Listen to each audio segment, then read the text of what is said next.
Olá, aqui é Shubha Maia, organizador do primeiro Konakirtan, Congresso Nacional de Kirtan, que tem o tema Música, Ciência e Espiritualidade. E a gente está aqui com Horácio Frazão. Olá, tudo bem, Horácio? Tudo bem, prazer enorme estar aqui. É uma alegria muito grande ter você junto nesse projeto e compartilhar com você as suas experiências. Horácio é professor, ativista quântico, psicobiofísico e criador do sistema de cura holográfica, que é um sistema de cura, de autocura orientado. E, Horácio, dentro desse nosso tema, música, ciência e espiritualidade, uma pergunta que não quer calar. O que seria ou o que é espiritualidade? Okay. Bom, espiritualidade é um assunto muito amplo, né, para a gente tentar definir em poucas palavras, mas eu poderia colocar que a espiritualidade é um movimento de retorno e não de ida. E esse movimento de retorno implica exatamente o exercício de tornar o espírito prático, ou seja, o exercício de se tornar cada vez mais si mesmo. Se a gente fosse abordar o assunto de uma visão psicológica, a gente poderia usar um pouco da base da psicanálise do Jung, que define esse processo como individuação, que é um processo de diferenciação que leva o indivíduo a ser cada vez mais si mesmo. Então, espiritualidade não é um movimento para além de si mesmo, para algum ponto além de você. É um movimento de retorno para si mesmo. E quando a gente fala de retornar, de ser si mesmo, isso tem uma implicação muito delicada, porque nós estamos falando de deixar de trilhar o caminho da normalidade para trilhar o caminho da natureza. Então, o caminho da normalidade é o caminho que te leva para longe de si, o leva a ser igual a alguma coisa. E o caminho da natureza, ou a espiritualidade, é exatamente o caminho que o leva a ser si mesmo, a ser real. E quando a gente fala disso, a gente poderia também colocar uma coisa interessante, que espiritualidade é um processo científico, porque se a ciência tem como base a fundamentação pela observação, observar o objeto e fundamentar a partir dessa observação, a espiritualidade também tem esse princípio, mas na espiritualidade a consciência se torna o próprio objeto da observação.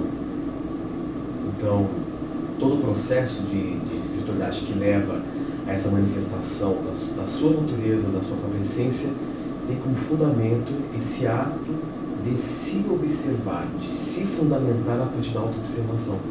Então, eu sempre coloco que não se tem como dissociar o conceito científico e espiritualidade, porque a espiritualidade também requer o exercício da observação.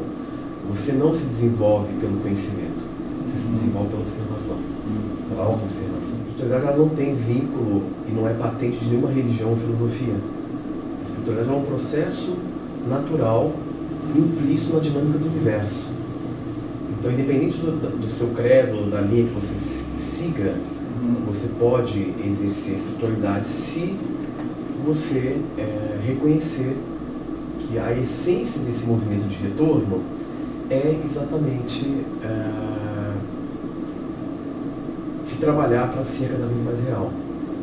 E nessa colocação a gente consegue entender que a espiritualidade está muito ligada a um exercício de liberdade, porque você não consegue retornar e ser si mesmo se você não se liberar de uma série de coisas, né? O que é liberdade? Liberdade a gente poderia definir como ser.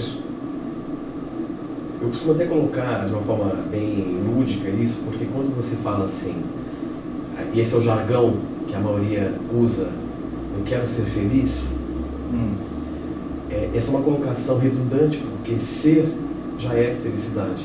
Então não se tem como ser feliz. Você pode ser. E quando a gente fala de ser, nós estamos falando da manifestação pura e plena de liberdade. Então, ser, felicidade, liberdade e espiritualidade são 4 aspectos de um único processo. E a relação disso com o tempo presente, com agora? Há uma relação direta, porque aí é um 5º elemento que se liga a esses outros 4, porque a espiritualidade, o movimento de retorno e o exercício de ser, logo, de liberdade, ele só é passível de ocorrer na única dimensão onde a vida acontece, que é agora. É onde você encontra a realidade. Então, você não consegue exercitar a tua espiritualidade no passado, muito menos no futuro, porque são instâncias que não estão conectadas à realidade.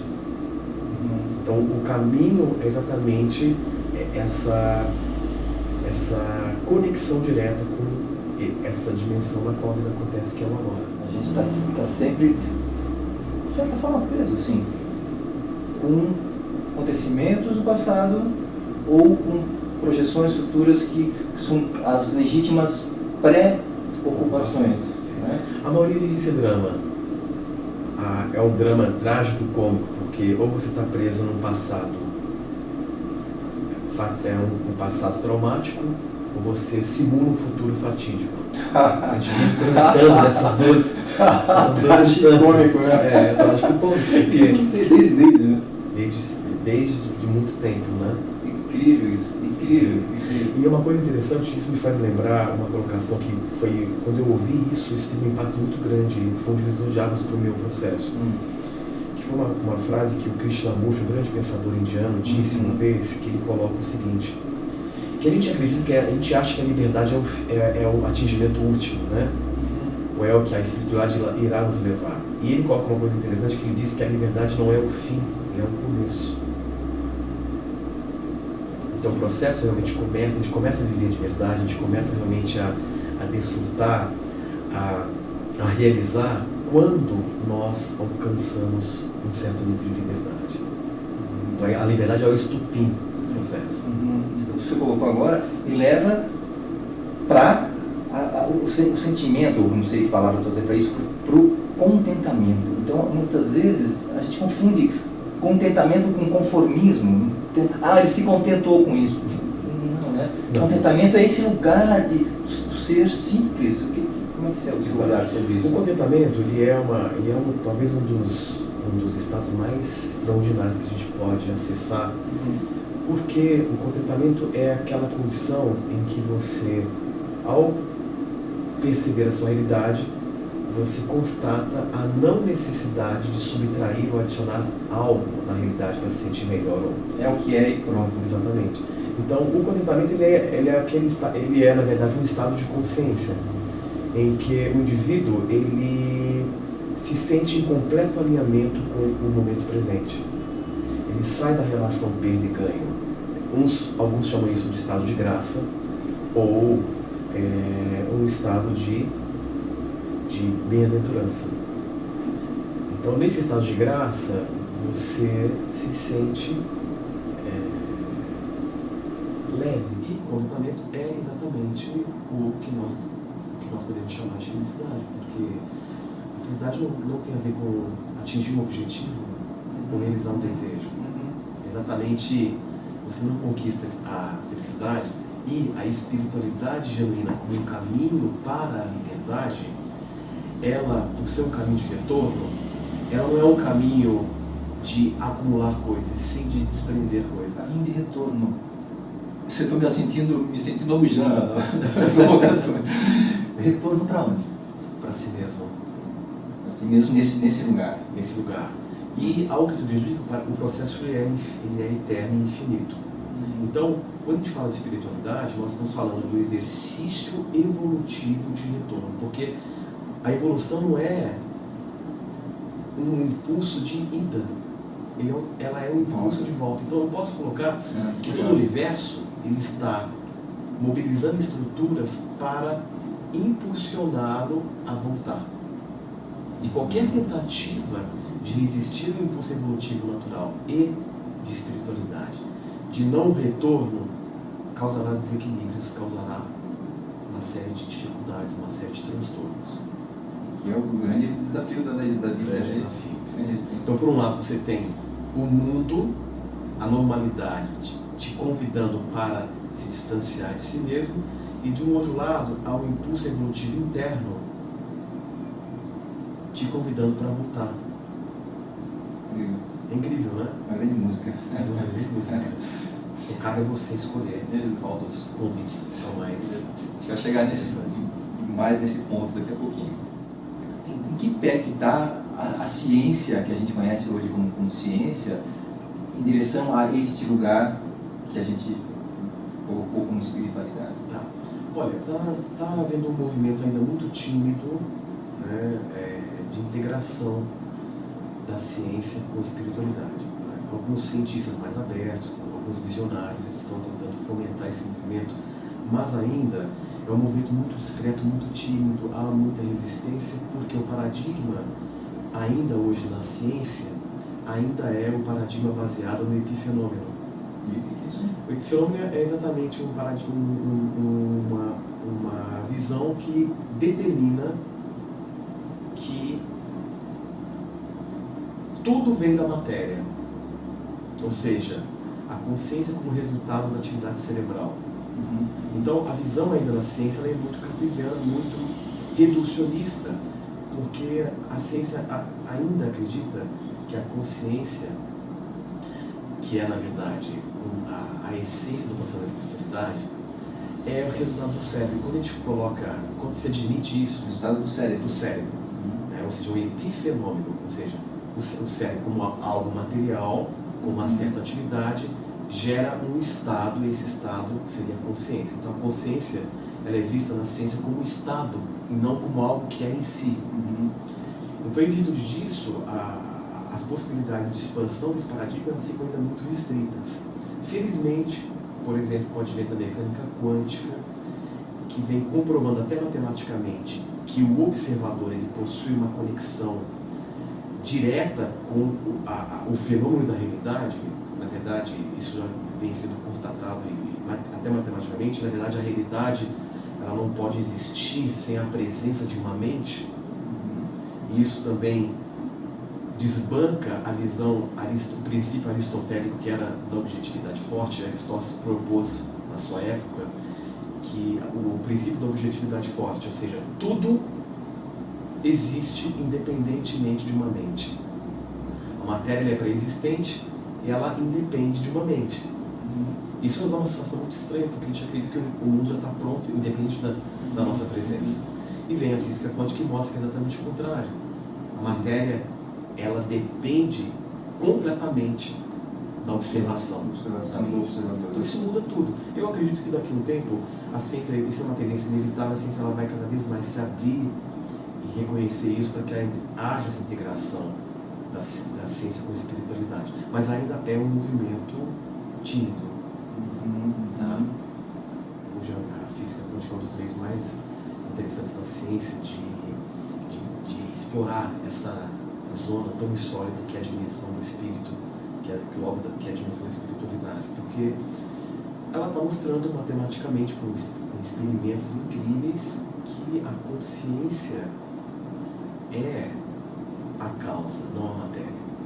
Um paradigma antigo, a matéria é a causa e a consciência é produto. Isso a gente chama de causação descendente. Por exemplo, onde se pensava átomos que formam moléculas, que formam células, que formam tecidos, que formam órgãos, cérebro, atividade cerebral, consciência. Agora imagine que a consciência aqui, como que era até então o produto do cérebro, ela precisa existir antecedendo até o átomo para que todas essas etapas que eu mencionei possam existir. Porque se a consciência não existir, o átomo ele é apenas possibilidade. A consciência ela é o fator causal. É a consciência que escolhe a possibilidade e, uma vez que essa possibilidade ela é escolhida, ela pode se tornar realidade. Isso dá um tema também, de discussão, fala sobre o processo de criação de realidade. E escolhas, né? E as escolhas. Mais uma pergunta socrática, não socrática, melhor dizendo. O que é expansão de consciência? Como se dá a expansão de consciência? Então, o que é e como se dá? A expansão da consciência ela está muito relacionada com... Ela tem o seu início quando o indivíduo ele consegue fazer essa transição do caminho da normalidade para o caminho da natureza. Ela tem um início aí. O estupim é acendido quando você reconhece que você precisa voltar. Você precisa ser. Esse reconhece é a partir de uma sensação, não, Sim, não é o intelecto que está dizendo assim, realmente eu preciso. O conhecimento adquirido, o autoconhecimento é importante, que ele gera esse potencial e vai te levar a uma massa crítica que vai te levar a despertar esse sentimento. Não é uma coisa racional. E quando a gente fala de expansão de consciência, nós estamos falando também de um processo em que você não está mais restrito à sua mente. Então é importante a gente dividir consciência de mente. São duas instâncias bem distintas. A mente não é um aparelho. Ele é um aparelho coletivo. Nós usufruímos desse aparelho coletivo. Se nós pudéssemos fazer uma analogia, a gente poderia colocar o cérebro como um computador, a mente como um software e a consciência como o programador. Uma rápida analogia. Ótimo. Né? Então, como aparelho, ela tem uma série de funções. O pensamento é uma delas e uma série de outras ferramentas que nós podemos usar. A consciência é um princípio inteligente. Então, para que haja essa expansão de consciência, é necessário, eu vou usar agora uma citação de Jesus, como Jesus dizia assim: você está em pecado. E se você estudar o radical da palavra pecado no latim, você vai entender que pecado é errar o alvo, errar o sentido da existência. Errar o sentido. Pecado quer dizer errar o sentido. Então, quando Jesus colocava isso, ele estava dizendo: olha, vocês estão errando o sentido da existência. E quando ele coloca isso, ele também menciona que esse errar o sentido da existência estava intimamente ligado a um processo que depois Buda também explorou muito isso, que era um processo que impede a consciência de expandir. Depois não, antes, na verdade. Antes, na verdade. Buda vem bem antes de Jesus. E coloca que esse processo de expansão de consciência ele é vetado a partir de um mecanismo disfuncional intrínseco. Não tem como a gente explorar esse assunto, que é muito amplo, mas a gente poderia colocar que Buda colocava o seguinte, que a mente humana ela porta um elemento de disfunção que gera dukkha. Dukkha, na língua pali, significa sofrimento e ilusão. E esse mecanismo intrínseco que impede a expansão da consciência é exatamente uma coisa que a gente pode resumir em uma palavra. Um estado de identificação. Identificação com a mente. O pensamento não é o vilão, a mente não é o vilão, mas sim esse estado de identificação dessa consciência, da consciência com a mente. Com esse lugar, né? Com esse lugar. Então, no momento que você consegue provocar definitivamente o divórcio da consciência com a mente, você então expande. É apenas uma forma de dizer, na verdade você não expande, porque a consciência em si já é expandida. Você se reconhece nessa expansão. Então o ponto é exatamente esse, como romper esse processo de identificação para que eu me reconheça em unidade com o todo. Então a expansão da consciência é o reconhecimento de unidade. Ainda mantendo a sua individuação. Exato, mantendo a sua individuação. E isso é muito interessante, porque se nós pudéssemos definir qual é o sentimento predominante na maioria dos seres humanos hoje, esse sentimento é lido como medo, é um estado crônico, ilusório, de se sentir separado. Então, se sentir separado é interpretado como medo. E é exatamente a antítese da expansão. Porque quando você expande, que é o reconhecer-se em unidade com tudo, você então percebe que se sentir separado, logo, se sentir medo era a mais cômica ilusão de todas. Por isso que Buda colocava que a humanidade vive um estado crônico de ilusão. Dukkha, da língua pali, quer dizer sofrimento. Sofrimento e ilusão são as duas faces de uma mesma moeda. Trazendo agora um pouco para o âmbito da acústica, psicoacústica e da música, né? Como, de que forma que a música interfere e influencia nesse processo de expansão de consciência, desse lugar do não medo. Exato. Olha, a música, ela tem um papel assim fundamental. A música, né, a gente chama de música das esferas, uma música de alto nível. É uma música que ela porta a propriedade de levar o espírito a se conectar. Né? Então, a música, bem como a arte, como tudo, ela tem um papel muito importante porque ela é talvez um dos veios principais de sensibilização e de evocação dessa consciência no tempo presente. Porque quando a gente fala de música, nós estamos falando de uma informação que leva a consciência ao sentir de uma forma muito rápida. A música é um dos meios mais incríveis para acionar o teu sentir.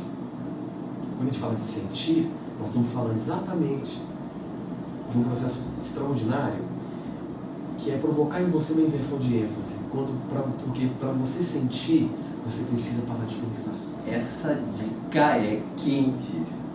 Exatamente. Para sentir, precisa parar de pensar. E a música é um meio extraordinário que te leva a apaziguar o teu mental, a sublimar o teu mental, para que o teu sentir ecloda. É impossível você ouvir uma música de bom nível, você não perceber essa transição interna do mental para o sentir. Mesmo que isso dure por alguns segundos, isso também varia muito em relação à predisposição de cada um, mas qualquer um consegue notar essa transição.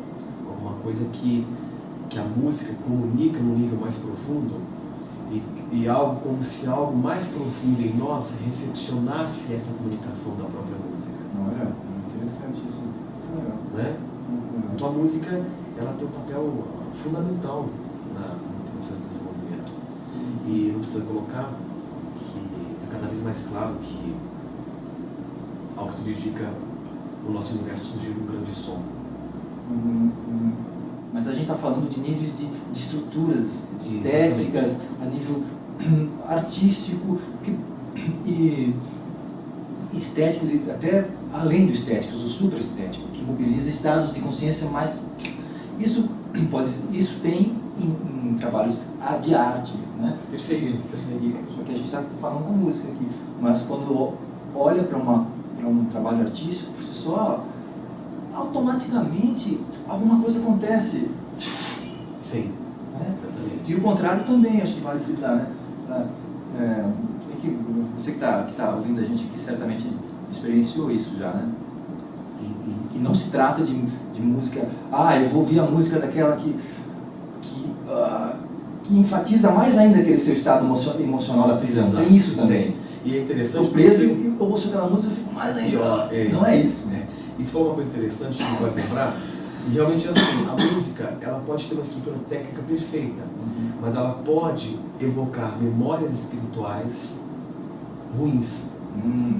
Por exemplo, se você pegar um Chopin, que é muito depressivo e melancólico, a estrutura técnica, você como músico, melhor do que eu sabe disso, ela é fantástica, mas a memória espiritual que se evoca é de melancolia. Então, pessoas melancólicas que ouvirem Chopin tenderão a ficar mais melancólicas. Agora, se uma pessoa ouve a quarta estação de Bach, por exemplo, já tem é uma estrutura incrível, mas tem a memória espiritual que se evoca é aquela coisa para cima. Então a música ela tem esse fator muito importante, que é a capacidade de evocar memórias espirituais. Isso, claro, né, gente? Isso não quer dizer que você não vai apreciar, não vai apreciar Chopin, né? Isso claro, é lindo, maravilhoso, né? Maravilhoso. Mas se você está nesse estado, você pode enganchar mais nesse estado depressivo, por exemplo, melancólico. Isso pode enganchar mais ainda. Enganchar também. Né? Ao invés de... Aí vai da percepção do filho de você buscar, né, que tipo de estado você quer estar e que tipo de música você vai ouvir. Né? Especificamente, tem a música que a gente conhece como mantras. E tem vários tipos de mantras. Né? E dentre eles, os cantados, os recitados internamente, que você bem sabe também. Tem um tipo específico de mantra que é o Kirtan. Né?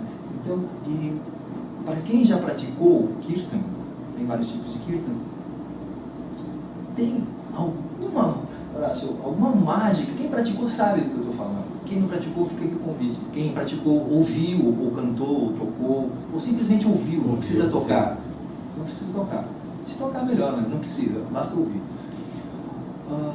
quem ouviu e sentiu essa vibração sabe do que eu estou falando. Que vai para um lugar além, que vai, parece que é muito perto, ou na veia, cada vez mais perto desse estado que a gente comentou antes. Sim, Então, sim. O que acontece com Tem duas situações que ocorrem simultaneamente quando você faz um trabalho de mantra ou canta um kirtan. Você tem o processo cerebral de mudança de frequência. Isso, por si só, já causa um shift, uma predisposição consciencial. Frequência mental, né? Ela se fala de frequência cerebral. Cerebral, isso tem até medida em laboratório, em vários casos, né?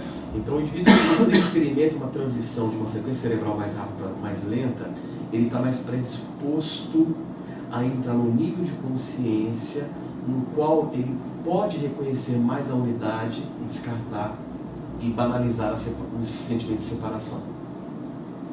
Então, ele se sente mais integrado à realidade. E isso o remete, quando você se sente integrado, você espontaneamente entra nesse lugar em que, por um momento, você sente o que é ser. O que é contentamento. Na ausência de necessidades, você se reconhece pleno. Não é? Então, o que ele provoca essa sensação de ausência de necessidade? E é isso que nos dá a impressão de uma mágica, né? Que de repente você está ali e você se sente transbordando de si mesmo. Ausência de necessidade, não confundir com com passividade, com exatamente. É muito importante deixar claro. Muito. Ausência de necessidade, mas você vai estar plenamente um estado mental plenamente ativo para você executar o que você quer. E o mais importante, usando a mente sem deixar que ela te use. Esse é o estado. Quando você está nesse estado, como eu falei agora há pouco, a mente não é o vilão, o pensamento não é o vilão. É um grande instrumento que você pode usar de uma forma extraordinária se você tiver no domínio. Entrar nesse estado, né, de consciência em que você não é mais refém da mente, você não está mais identificado com a mente. Muito incrível isso. E paradoxalmente, é só nesses momentos que a mente se torna realmente criativa, quando você não está mais aprisionado nela. Duas coisas para a gente finalizar, então. A primeira é assim, que sugestão, que dica, né, você daria para nós, né? Assim, para encontrar, e que prática para a gente, nesse processo de se libertar desses medos e dessa identificação com essa mente que tem mil necessidades. O ponto de partida é o trabalho de se aceitar como você é. Fazer esse trabalho de autoaceitação é o ponto de partida. O segundo ponto parece uma coisa simples, mas tem um impacto muito profundo. Se habituar a parar pelo menos uma vez, 2 vezes por dia para ficar em silêncio. Esse silêncio que eu digo é você com a tua respiração. 5 minutos por dia para iniciar está ótimo. Com o tempo você mesmo vai se necessitar de expandir, você vai expandir isso, porque quanto mais você testemunha a sua respiração, mais rápido você consegue sentir o silêncio, e quanto mais você sentir o silêncio, maior você descobre que é nele que você irá se descobrir. Então, se eu fosse deixar uma dica para deixar essas duas, fazer esse trabalho profundo de autoaceitação, que é um trabalho gradual, de se aceitando, de se rendendo a si mesmo. Você não está aqui para ser nada para o mundo, nem para si mesmo, você está aqui para se descobrir. E então você não precisa se apertar tentar forçar você a caber num espaço apertado de um ideal de alguma coisa. Todo mundo, não existe ninguém, por mais ocupado que seja, que não tem 5 minutos disponível no dia. Duvido, não existe isso. Sim. Não existe isso. Então essa desculpa de que, então eu não tenho tempo, agora, sim, é fato que todo mundo tem 1000 coisas, sim, ótimo, mas essa dica, para, senta, 5, 3 minutos, Que seja. 3 minutos. Que seja. Porque não é... 2 respiradas, que seja. Não é, veja, não é quantidade, é intensidade. Isso, exatamente. Se você fizer 3 minutos mais intenso, inteiro, faça essa experiência, se proponha a fazer esse processo diariamente por 1 mês e veja o quão transformadora é essa prática. Horácio, então, aqui fica à vontade de você trazer pra gente assim, um pouco do seu trabalho, o sistema de cura holográfica, como é que funciona. Tá. Olha, o sistema de cura holográfica é uma metodologia de autocura orientada, ela está embasada dentro do paradigma da mecânica quântica e do modelo holográfico. Então, é um sistema em que nós trabalhamos com uma ativação na consciência do indivíduo para que ele possa, então, expressar aquele potencial que ele quer alcançar, seja prosperidade, relacionamento profissional, o autodesenvolvimento mesmo. E para as pessoas que tiverem interesse em conhecer mais, eu sugiro que entre no meu site, que é o www.curaholografica.com.br. Lá você vai encontrar uma série de vídeos, uma série de informações importantes, que vai lhe mostrar como é possível você entrar num processo aí de cura genuína. Porque quando a gente fala de cura, a gente associa a cura só a doenças físicas. Mas a cura, ela é, na visão quântica, uma mudança de realidade. Sair de uma situação X e migrar por uma Y, por uma Z, sem passar pelo Y. Mas falando do quê? De um salto quântico, uma descontinuidade. Então a cura é muito ampla. Tá? E o sistema de cura holográfica, ele visa exatamente catalisar esse processo das pessoas. Tá? Além do sistema de cura holográfica, eu trabalho como pesquisador e professor, isso uma série de cursos voltados para o autodesenvolvimento, integrando ciência e espiritualidade de uma forma bastante prática, para que as pessoas possam ter ferramentas de autodesenvolvimento e autoaperfeiçoamento. Então, sistema www.curaholografica.com.br. E vocês encontram também dicas ótimas do Horácio na página dele do Facebook. Exatamente. Horácio Frazão. Muito obrigado. Eu que agradeço. Grande É abraço. bom estar participando de projetos como esse. Valeu. Gente, até a próxima então. Um grande abraço a todos. Obrigado.